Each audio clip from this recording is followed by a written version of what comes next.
I once saw him flick a lifesaver mint from his willy and catch it in his mouth. So let me tell you about our first trip to a clothing-optional, adults-only resort for swingers. Jason and I had been in the lifestyle a few years, and we had just moved to a new state. We had a little extra money from selling our house, and we decided it was time for a real vacation. And of course, we told everyone we were going to a nice family resort called Beaches.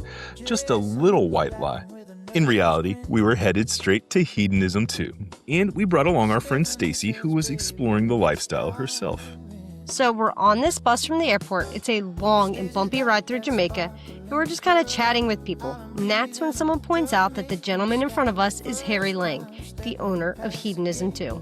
He turns around all classy and friendly and introduces himself. Yeah, Harry is this super cool older guy, former hedge fund manager and professional ballroom dancer, more swag than you ever knew existed. When we finally got to the resort, we were starving. We had arrived late and everything was closing. Jason had to bribe someone $20 to make us a grilled cheese and fries. Oh, and he managed to score a little Jamaican grass on the side, too. Hey, multitasking.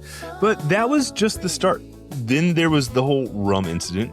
Stephanie's drink turned out to be basically all rum, no Coke, which didn't exactly calm the nerves. Right? So there I was, sipping on what I thought was a rum and Coke, and it was just straight rum.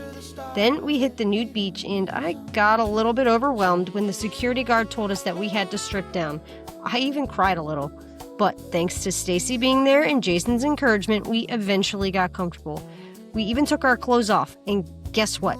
It was totally fine. No one really cared. And then we went snorkeling naked. That was a highlight.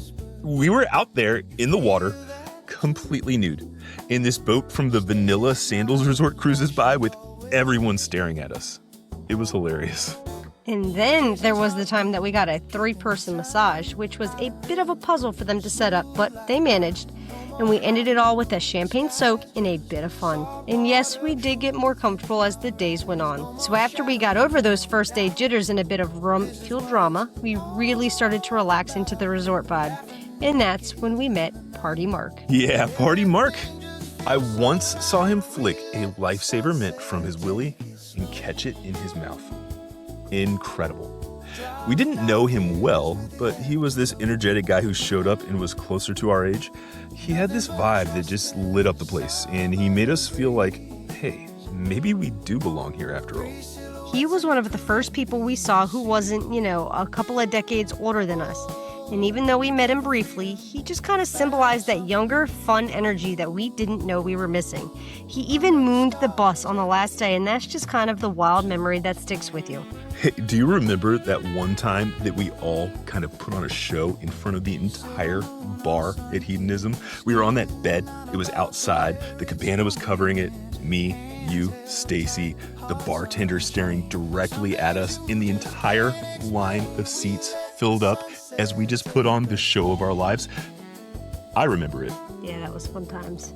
And one last thing. After that first trip, Jason actually got a Hedo tattoo.